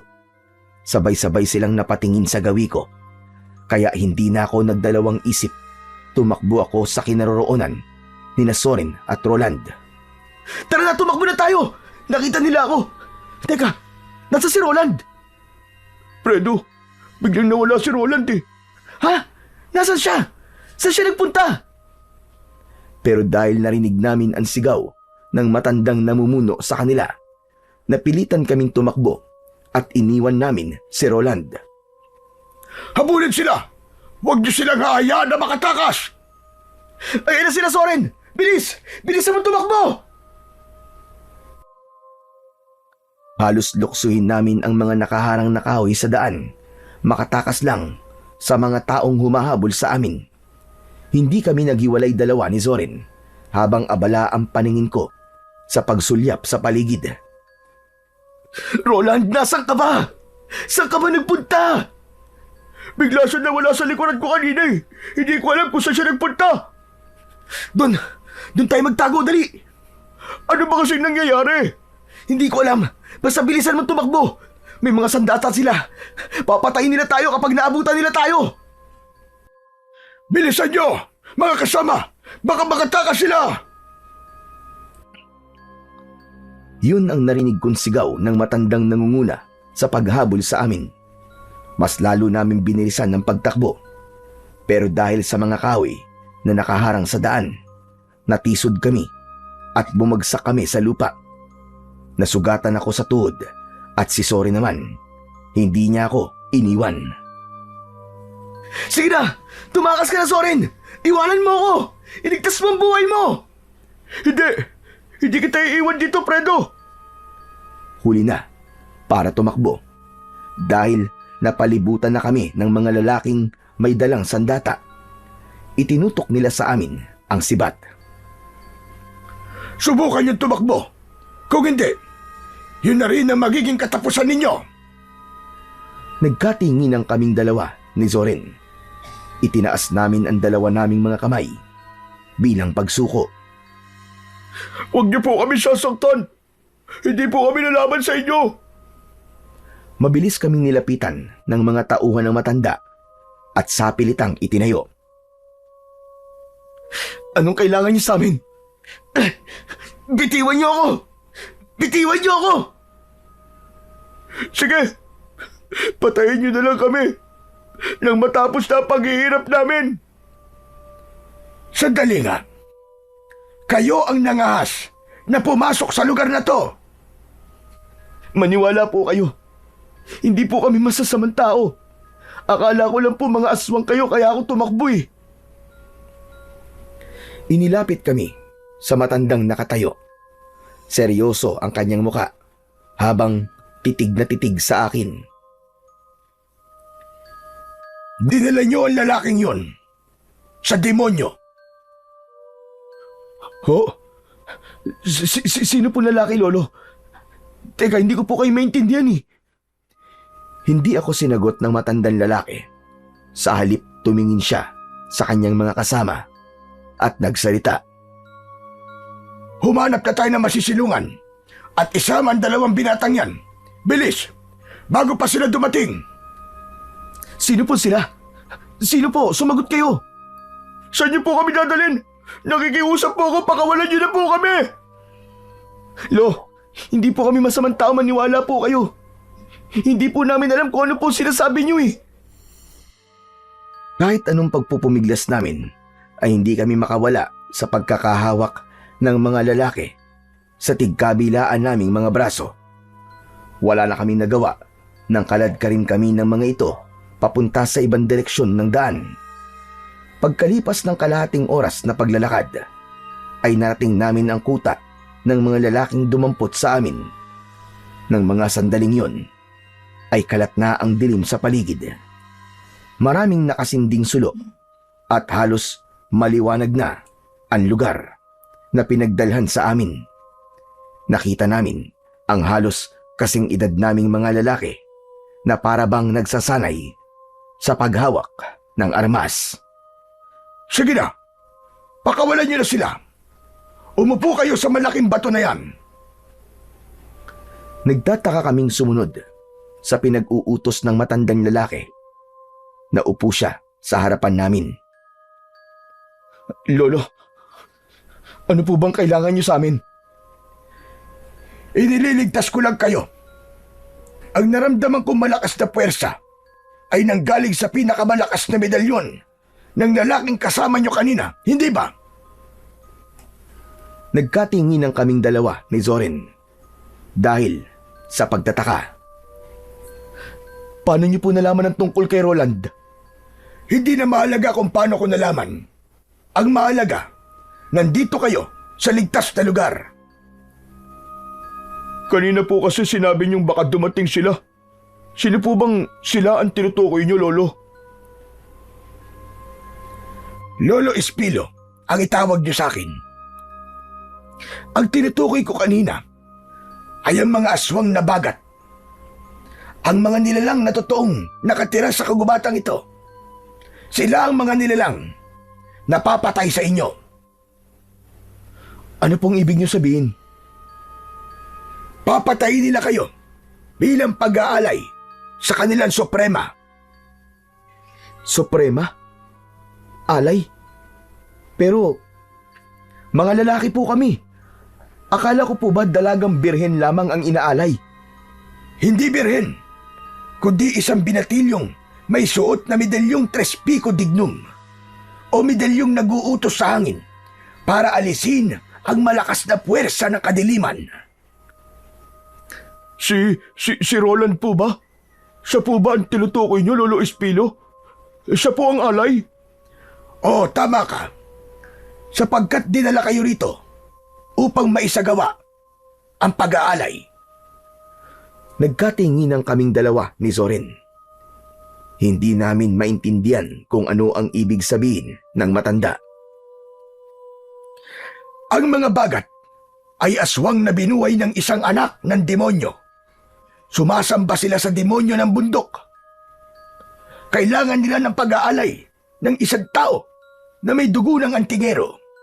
At marahil sa mga sandaling ito, ang kaibigan nyo na si Roland ay nasa mga kamay na nila. Napili nila ang kaibigan nyo para siya ang gawing alay. Kung totoo po ang sinasabi niyo, Lolo Espilo, kailangan po ni Roland ang tulong namin. Hindi magiging madali ang paglaban sa kanila sapagkat balot sila ng kapangyarihang itim. At nang makita kita, Fredo po. Ako po si Fredo. Siya naman po si Zoren. Nang makita kita kanina, Fredo, marahil ikaw na nga ang binatang matagal ko nang hinihintay. Ano po? Hinihintay niyo po ako? Oo. Nakita ko sa iyo ang isang kakaibang liwanag na nagsasabing ikaw ang karapat-dapat para sa makapangyarihang tungkod. Ho? Paano po si Fredo? Ngayon lang naman po namin kayo nakausap Hindi ako isang ordinaryong tao lamang. May kakayahan akong makakita sa inaharap. Isa akong babaylan. Kaya nga alam ko na sa mga sandaling ito, nasa piling na ng mga bagat ang kaibigan ninyo. Ngayon na magaganap ang pag-aalay, kunin mo, Fredo, ang tungkod dito. Hawakan mo. Inabot sa akin ni Lolo Espilo ang tungkod. At nang hawakan ko yun, biglang nawala ang sugat ko sa tuhod. Lumiwanag din ang paningin ko na kahit gabi na, ay malinaw kong nakikita ang paligid. Sa pagbibigay sa iyo ng kapangyarihang makakita ng liwanag sa dilim, palatandaan yan na ikaw na nga ang itinakda. Paano po kayo nakarating dito? Kung lungga po ito ng mga aswang na bagat. Tinawid namin ang mga sagradong bundok para hanapin ang lugar na to. Marami sa mga kapamilya namin ang pinatay ng mga aswang na yun. Kasama na roon ang aking anak. Pumunta kami rito para isalba siya. Pero huli na pala kami ng dating. Teka lang, ano po bang sagradong bundok ang tinutukoy nyo? Hindi po ba ito po ang bundok ng Kapalongga? Hindi. Sapagkat ang lugar na ito ay ang bundok ng Tabor, ang tahanan ng mga aswang. Binago ng mga aswang ang kwento para isipin na ito ang bundok ng Kapalongga upang marami siyang maloko at madala sa lugar na ito. Ang tunay na sagradong bundok ay doon sa tapat ng bundok na to, at ang lugar na kinaroroonan mo ngayon ay lungga ng mga aswang. Kung ganun po, nagkamali kami. Naligaw po kami. Hindi niyo pa rin ba naiintindihan? Sinadya kayong iligaw. Dinala kayo rito. Paano po ito nagsimula, Lolo Espilo? Nangyari ang lahat ng ito nung panahon pa ng kaguluhan, nang sumiklab ang ikalawang digmaang pagdaigdig. May isang grupo ng mga lalaki na nakaranas ng paghihirap at sama-sama silang umakyat sa bundok ng Tabor upang ialay ang kanilang kaluluwa sa demonyo. Humingi sila ng tulong sa hari ng kadiliman para iligtas sa kanilang sarili, kapalit ng buhay ng isang lalaking may dugong antingero. Nang makita ng hari ang paghinagpis ng mga lalaki, binigyan niya ang mga ito ng kapangyarihan. Ano pong mangyayari sa kaibigan ko? Ang kaibigan mo ang kukumpleto sa ikasampung alay na hinihingi ng demonyo sa kanila. Kasabay ng ikasampung alay ang pagsalubong nila sa bagong suprema. Malakas siya at taglay ang kapangyarihang itim at lalo silang mag-aasik ng lagim. Ilang buhay pa ang mawawala at kapag hindi sila napigilan, ilang mga kagaya niyo pa ang mabibiktima para sa paggawa ng panibagong suprema. Kapag dumating ang bagong suprema, magiging malakas din ang kapangyarihan ng mga aswang at lalagpas pa ito sa karatig bundok. Tulungan niyo po ako. Iligtas po natin ang kaibigan ko. Maganda kayo. Lulusog na tayo. Ililigtas natin ang kaibigan nila. Ngunit bago ang lahat, mag-alay muna tayo ng huling dasal upang gabayan tayo ng Panginoon sa lakad natin. Sa pagpapatuloy ng aming pag-uusap ni na Lolo Espilo at Zorin, tumayo ang matanda at lumapit sa amin. Nagkamali siya ng taon dinala sa lugar na to, Fredo. Ang babaeng nagdala sa inyo rito ay ang kanilang suprema. Sinadya niya na madala kayo rito upang gawin ang pag-aalay ng buhay. Siya si Esther, ang babaeng nagdala sa inyo rito. Diyos ko! Isang aswang si Esther! Isang suprema, ang tagapagpatupad sa pag-aalay. Ang tungkod na hawak mo, Fredo, ang papatay sa kanya. Magagawa mong labanan ng itim niyang kapangyarihan sa oras na magkaharap kayo. Protektahan mo ang alay. Huwag mong hayaan na makuha niya ang kapangyarihan ni Roland. Sasama ho ako. Alam mo ba ang sinasabi mo, binata? Opo. Kahit wala akong kapangyarihan at matatakotin ako, handa po kong iligtas ang kaibigan namin. Kung buo ang loob mo, sige, sumama ka. Pero gusto ko lang malaman mo na matagal na kaming nakikipaglaban sa mga aswang at handa kaming mamatay. Matalo lang sila. Pero hindi namin kaya na may mamamatay ng dahil sa amin. Ikaw, handa ka ba? Opo, handa po ako. Alam ko na iniisip niyo po na hindi ko kaya, na wala po akong armas, na wala akong alam. Alam ko lang po, ay hindi ko kaya mabuhay na palagi na lamang natatakot. Kaya sasama po ako. Handa po ako mamatay para sa kaibigan ko. Ako rin po, Lolo Espilo. May sandata man o wala, ililigtas ko si Roland. Kung ganon, tara na. Magmadali kayo. Isang pangkat kami na lumusob sa lungga ng mga aswang, dalaan tungkod. Si Zorin naman, binigyan siya ng sibat ni Lolo Espilo. Pagkalipas ng ilang minuto, narating namin ang lugar na pagdadausan ng ritual. Nagulat kami dahil doon kami natulog sa lugar na yon, sa harap ng balete. At mula sa aming pinagtataguan, kitang-kita namin ang mga aswang na bagat. Sumasayaw sila sa harap ng nakataling si Roland. Si Esther nakita namin. Ipinapasa sa kanya ang koronang gawa sa sanga ng kahoy at sa dulo nun ay merong nakatusok na mga bungo ng sanggol. Hindi napigilan ni Zorin ang hindi magalit kay Esther. Traidor siya, Fredo! Traidor siya! Kampong pala siya ni Satanas! Pagmasdan nyo kung ano ang ginagawa nila. Bakit hindi pa tayo sumugod sa kanila, Lolo Espilo? Dahil hindi pa sila kompleto. Maghintay kayo dahil magpapakita sa lugar na yan ang hari at reyna nila. Matyaga kaming naghintay sa pagdating ng hari at reyna. Maya-maya pa ay nanlaki ang aking mga mata nang mula sa sulok ng kakawyan ay dumating ang mag-asawa. Anak ng... Teka, Fredo, hindi ba't sila yun? Yung mag-asawa sa karinderya? Pambihira! Muntik na tayo kumain ng lutong ulam nila. Kung nakakain kayo ng pagkain na itinitinda nila, marahil may hawa na kayo ng aswang. Nagtiwala po kasi kami kay Esther eh. Inatake pa siya ng aso kanina.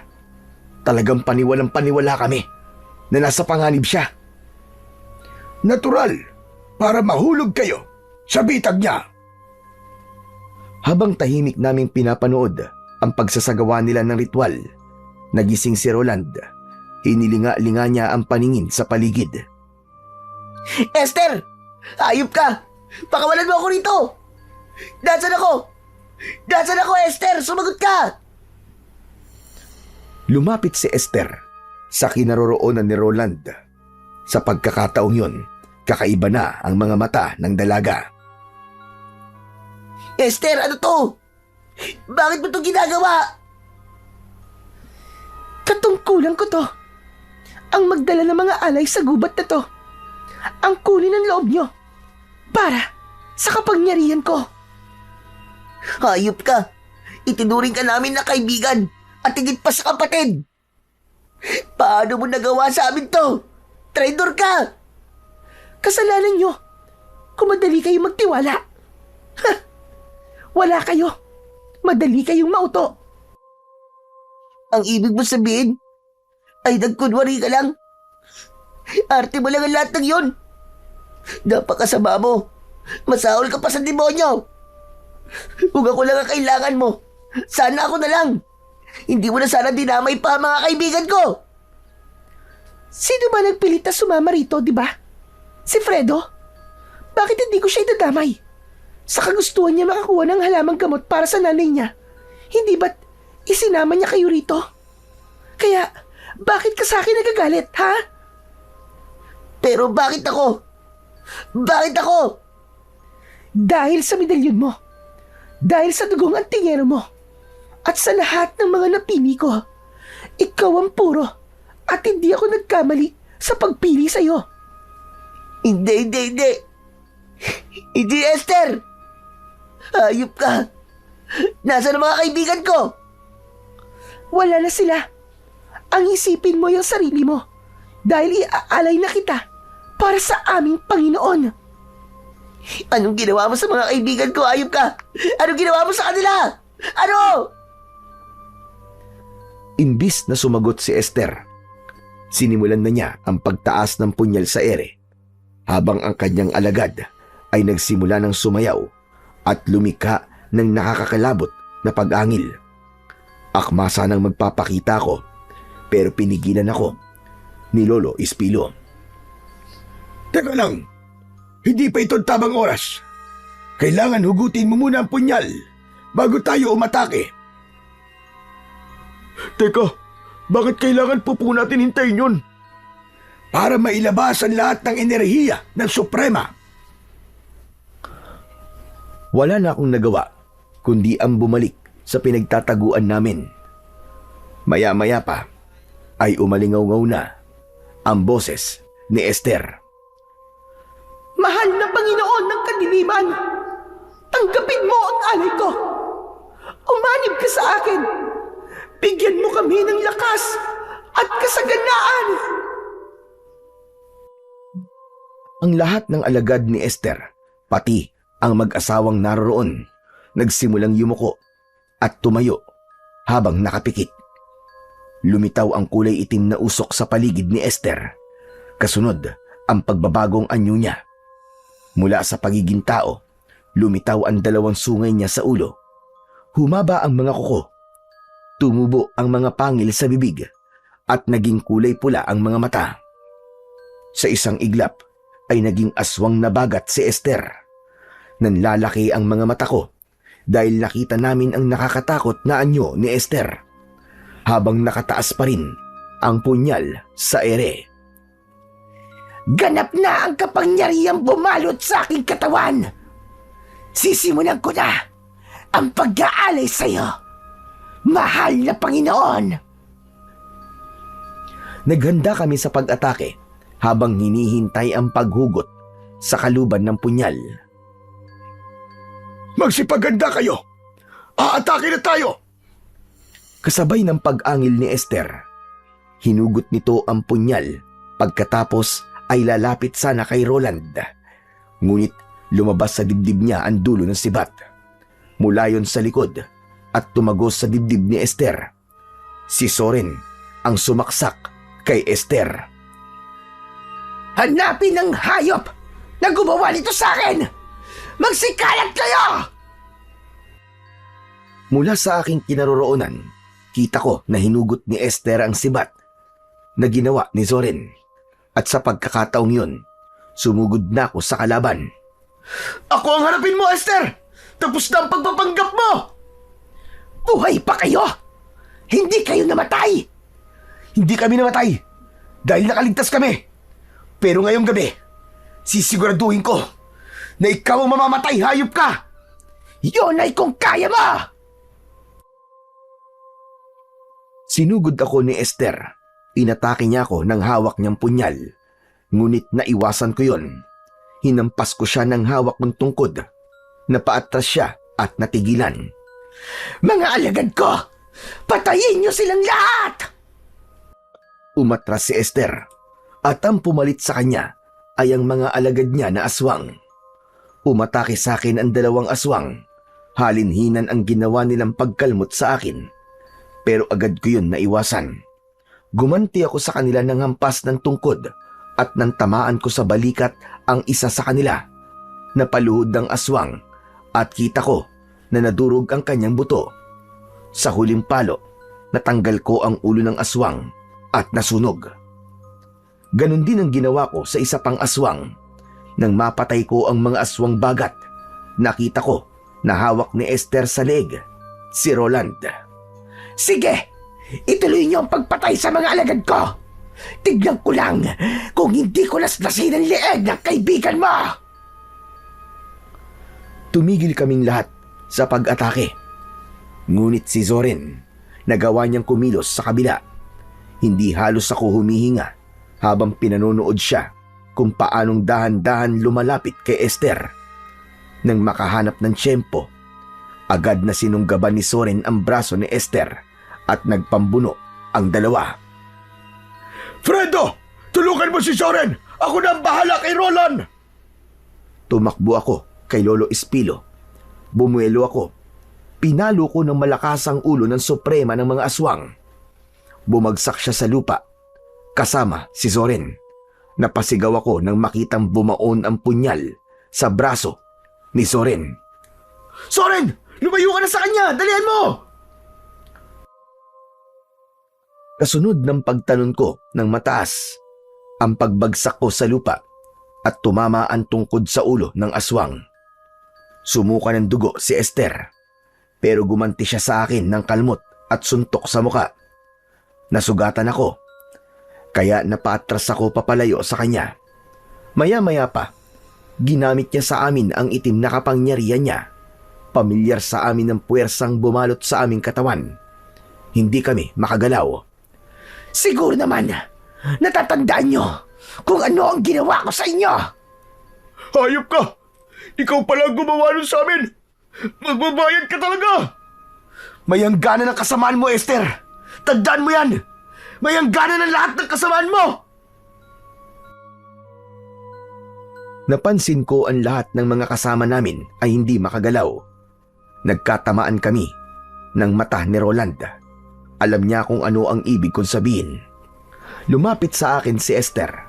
Balak niyang kunin ang tungkod ko. Ngunit napaso siya. Inulit niyang hawakan ang tungkod. Ngunit sa pagkakataong yun, dumikit ang kanyang kamay sa tungkod ko. Roland! Gawin mo na! Utusan mo ang medalyon! Sa bisa ng aking medalyon, espiritu at ng hangin, tanggalin sa aming lahat ang kapangyarihang itim na bumabalot sa amin! Lumakas bigla ang ihip ng hangin. Namatay ang mga apoy. Natira lang ay ang siga sa gitna. Sinabayan ko naman yon ng pagtawag sa bisa ng tungkod. At sa bisa ng kapangyarihan ng tungkod, sunugin ang katawan ng nilalang na ito! Nagkikikisay ang katawan ni Esther. Maging ang natitirang mga aswang na naroroon, na wala rin ng puwersang pumipigil sa aming katawan. Kanya-kanyang dampot ng sibat ang mga tao at sinaksak nila ang mga aswang. Bumagsak ang mga ito sa lupa habang nagkikikisay at bumubula ang bibig. Hindi kayo magtatagumpay! Hindi kayo magtatagumpay! Ang masasamang nilalang na kagaya mo, ang hindi magtatagumpay! Magsama-sama na kayo ng mga kapwa mo demonyo sa impyerno! Ngunit sinubukan ng magulang ni Esther na pigilan ako. Ngunit malakas kong ipinalo ang tungkod sa katawan nila. Isinunod ko si Esther. Nasunog siya. Yumanig ang buong paligid. Gumuho ang puno na pinagtalian kay Roland at ganun na lang ang panlalaki ng aming mga mata nang lumabas mula sa puno ang malaking aswang na bagat. Huwag kayong matakot! Lalabanan natin siya! Sama-sama kaming pumwesto sa harapan ng malaking aswang. Sabay naming itinaas ni Roland ang sandata namin. Sa isang iglap, nagkaroon ng apoy ang sandata namin at inatake namin ang malaking aswang. Tumama ang aking tungkod sa tuhod nito. Napaluhod siya sa lupa at lumikha pa yun ng pagyanig. Ang medalyon naman ni Roland, itinapat niya sa ulo nito at ang pinakahuli, ginamit ni Zoren ang punyal ni Esther. Nilaslas niya ang leeg ng malaking aswang. Bumagsak ito sa lupa hanggang sa masunog ang katawan nito at maging abo. Sa awa ng Diyos, tuluyan na nating nabura ang lahi ng mga aswang na yun sa mundong ito. Matatahimik na ang kaluluwa ng aking anak, maging ng mga nabiktima ng mga aswang na yun. Maraming salamat po sa tulong niyo sa amin, Lolo Espilo. Hindi po namin kayo makakalimutan. Ako naman ay nagpapasalamat sa inyong lahat. Lalong-lalo na sa inyo, mga kaibigan ko. Soren, Fredo, kundi dahil sa inyo, baka patay na ako ngayon. Pero totoo niyan. Ako talaga nagligtas sa'yo, Roland eh. Di ba nakita mo, umikot pa nga ako sa likod ng puno. Nilabanan ko nga, pati takot ko eh. Ang galing ko, di ba? Oo na. Salamat. Ang kulit mo. Sabay gulo ni Roland sa buhok ng kaibigan namin na si Zoren. Hindi rin ako makapaniwala na magagawa ni Zoren ang bagay na yon dahil siya talaga ang matatakotin. Tama ang sinabi niya. Nilabanan niya ang sariling takot para sa amin na mga kaibigan niya. Dahil sa pagmamahal niya sa amin. Mas nanaig ang kanyang kagustuhan na mailigtas si Roland. Bueno, natapos na ang pag-aasik nila ng lagim. Pero matanong ko nga muna kayo, ano ba talaga ang dahilan at napadpad kayo sa lugar na ito? Ang totoo po niyan, Lolo Espilo nagpunta po kami rito para po sa turmeric na gamot kay nanay upang mapigilan po ang pagkalat ng kanser sa katawan niya. May taning na po kasi ang buhay ng nanay ko. Aba, meron akong tanim na mga luya na makatutulong upang mapigilan ang pagkalat ng kanser ng iyong ina. Pero kahit uminom siya nun, iba pa rin talaga ang may pananalig ka sa Panginoong Diyos. Tama po kayo. Tanging ang Diyos lamang po ang magpapasya sa buhay natin. Teka, sumama kayo sa akin para magamot na rin natin ang mga sugat nyo at bibigyan ko kayo ng mga halaman na luya. Itanim nyo sa lugar nyo. Ibabalik ko na rin po itong tungkod niyo, Lolo Espilo. Aba, hindi na kailangan. Itusok mo lang yan sa lupa dahil hindi na yan magagamit kahit kailan. Wala na yung bisa dahil patay na ang mga aswang na bagat. Itinusok ko ang tungkod sa lupa at nasaksiyan ko ang pagbabago ng itsura nito. Naging bulok na kahoy ito at naglaho ang presensyang nararamdaman ko. Pagkatapos naming mag-usap, ay umalis na kami sa lugar na yon. Bumalik kami sa kuta ni Lolo Espilo at ng mga tauhan niya. Nakita naming magkakaibigan ang mga halaman na luyang dilaw, saka ibinigay sa amin upang itanim. Pagkatapos, nagpaalam na rin kami sa kanila. Itinuro niya sa amin ang tamang daan pabalik sa kuweba. At ngayon, nasa labas na kami ng kuweba, ay natanaw namin ang motor namin na nakaparada sa gilid ng kalsada. Simula ngayon, hindi na tayo pupunta sa mga lugar na hindi natin kabisado. Aba, mahirap na. Ay nako, ngayon lang ako naging masaya ng ganito sa tanang buhay ko ah. Grabe, ang dami ko natutunan sa mga nangyari sa atin sa lugar na to. At may naiuwi pa tayong gamot. Samantalang, ang dami naman ito sa amin eh. Ano? Teka, ano sabi mo? Hindi naman kasi kayo nagtatanong eh. Hindi na sana tayo nagpunta rito para sa gamot na to. Pambira na yan, oo. Yan ang napapala na naglilihim sa kaibigan. Aba. Parang may hugot ka pa rin ah. Pagkatapos ng lahat, hanggang ngayon ganyan ka pa rin. Masama pa rin yata ang loob mo sa akin ah. Hindi naman. Sinasabi ko lang, kung naging tapat ka lang sana sa amin, hindi na sana tayo umabot pa sa ganito at muntik mapahamak. Di bale, may maganda rin naman nangyari sa Orin eh. Dahil nalaman natin na traidor si Esther. Biruin nyo, 1 taon natin siyang nakasama, aswang pala ang dinapurak ng lintik na yon, suprema pa. Tsaka alam nyo kung ano pa yon? Nalaman natin na buo ang samahan natin at walang makakatalo sa atin na kahit na anong puwersa ng kadiliman. Tama ka. Paano ka ba nawala sa tabi ni Zorin ha, Roland? Nakita ko kasi si Esther eh. Yun, lumapit ako sa kanya. Inihipan niya ng pulbos ang palad niya. Tapos, nalanghap ko yun. Yun, nawalan ako ng malay. Tapos paggising ko, nakatali na ang mga kamay at paa ko. Nakita ko si Esther. Nako, ibang-iba na ang itsura niya. Pero ngayon, tapos nang nakakakilabot na karanasan na yun, guys. Oh, paano? Ano pang ginagawa natin? Umuwi na tayo. Magiinuman tayo sa bahay. Sagot ko. Sakay ng aming mga motor, ay nilisan namin ang lugar na yon. Pagkalipas ng 6 na oras na pagbiyahe, ay ligtas kaming nakauwi sa bahay naming magkakaibigan. Ipinagpatuloy namin ang trabaho namin bilang isang gasoline boy sa Lucena. Sa ngayon, ang 6 na buwan na taning kay nanay ay umabot pa ng 5 taon.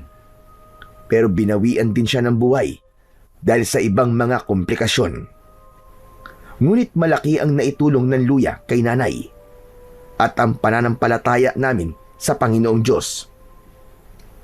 Sa idinugtong na buhay na 5 taon sa kanya, ay ipinadama kong mabuti kay nanay ang pagmamahal ko sa kanya. Kaya nang lumisan siya, ay wala kong ibang pinagsisisihan, kundi ang panghihinayang sa ibang mga taon na hindi ko siya pinahalagahan noon.